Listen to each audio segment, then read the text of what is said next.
به نام خدا و با عرض سلام حضور شما بینندگان عزیز. امروز سه‌شنبه 25 رجب المرجب سال 1445 هجری قمری برابر است با 17 دلو سال 1402 هجری شمسی و مصادف است با 6 فوریه سال 2024 میلادی. توجه نمایید به مجموعه خبری این ساعت. در آغاز سرخط خبرها: برگزاری مراسم قرعه کشی عازمین حج بیت الله الحرام در هرات با حضور ادارات ذی‌ربط، جمع آوری 560 میلیون افغانی عواید از سوی مدیریت ترافیک هرات در 10 ماه گذشته و افتتاح نمایندگی جدید افغان پست در شهرک جبرائیل هرات. مشروع اخبار: مراسم قرعه کشی عازمین حج از ولایت هرات با اشتراک هیئت موظف و جمع کثیری از مردم برگزار شد. به گفته مسئولان اداره حج و اوقاف، سهمیه امسال ولایت هرات 1050 نفر در نظر گرفته شده که از این میان 830 تن از سال گذشته، 91 تن از مجاهدین امارت اسلامی و 126 تن دیگر امروز انتخاب شدند. جمشید وایدی در زمینه گزارش می‌دهد.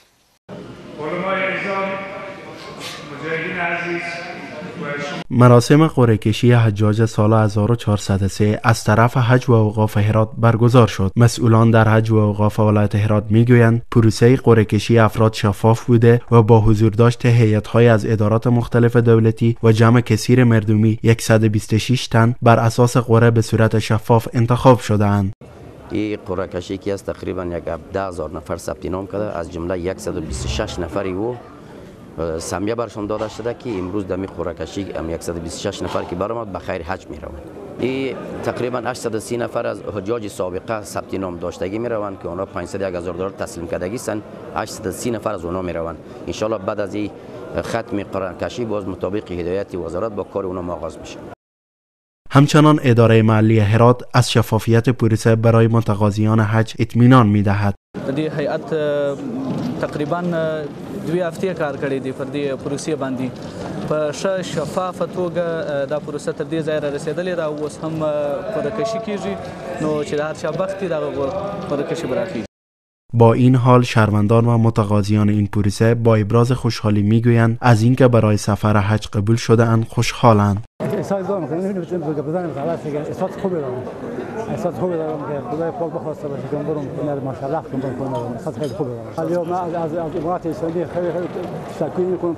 خیلی خیلی خوبه که میتونه قرعه کشی میشه که نوع ورزش هم قرعه ورزش شفافه.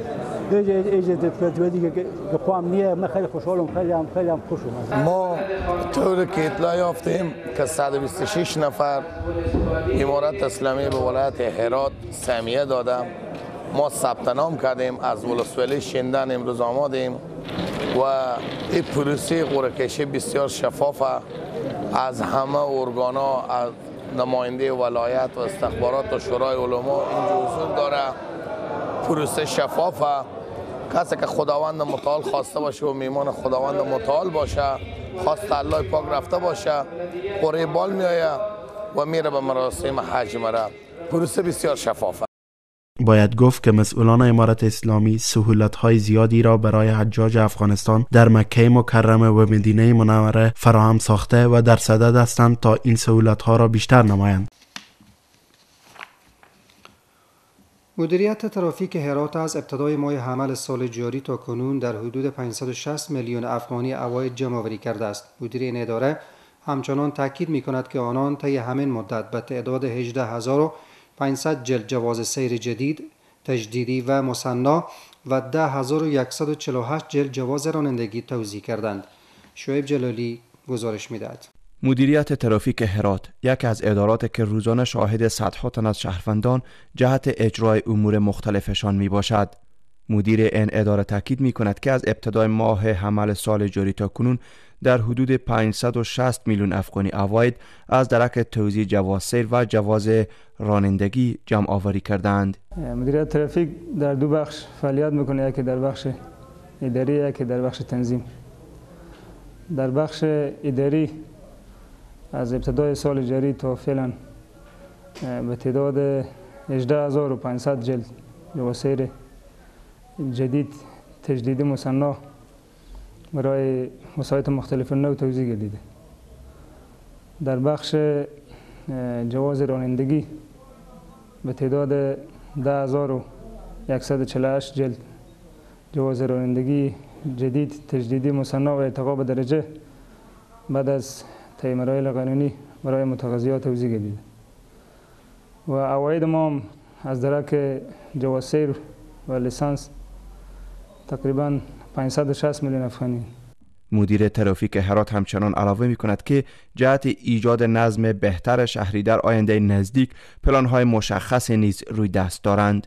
ما انشالله با هماهنگی ریاست محترم شهرولی، ریاست ترانسپورت با همراه ولی صاحب نشست داشتیم، کمیسیون انسجام شهر جور شده و انشالله پلان‌های روی دست داریم، از جمله یکی انتقال ترمینال مسافربری از شمال شهر به جنوب شهر، تنظیم یا موتورسیکل‌های رکشا و سه‌چرخ.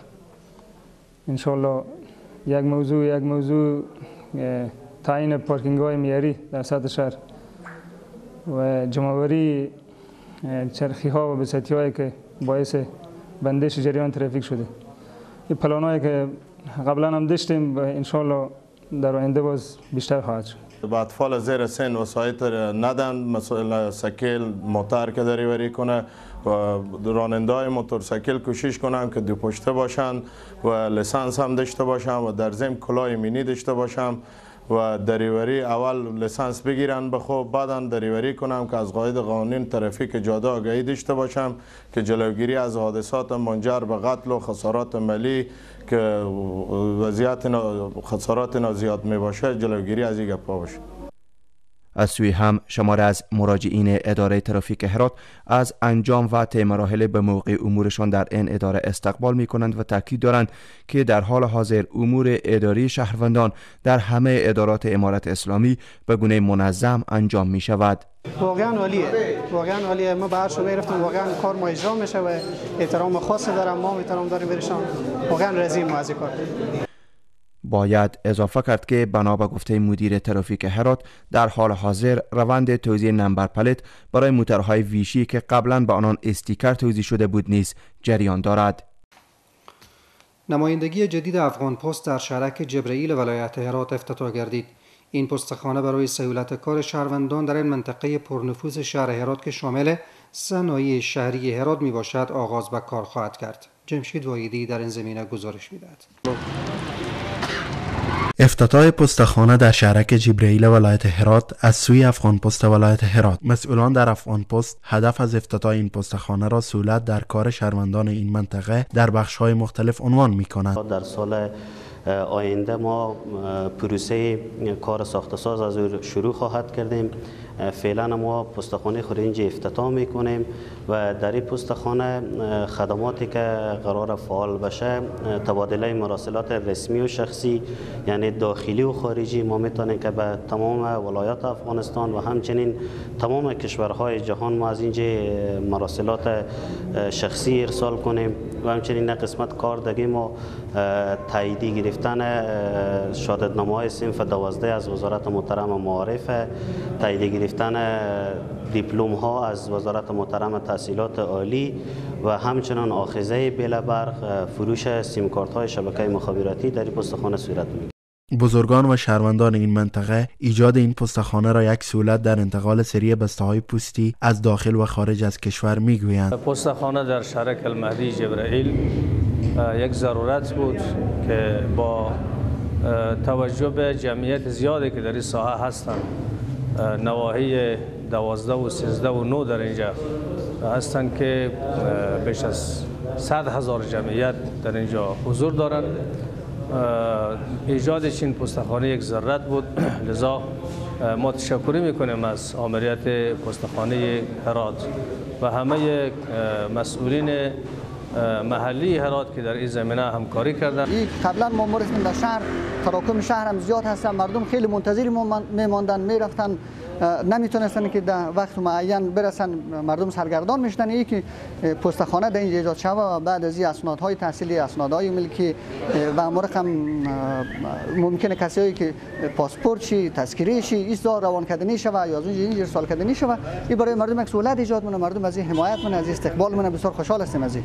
باید گفت که با ایجاد این پستخانه مشکلات زیادی از شهروندان هرات به خصوص ساکنین شهرک جبرائیل از این ناحیه مرفوع خواهد شد.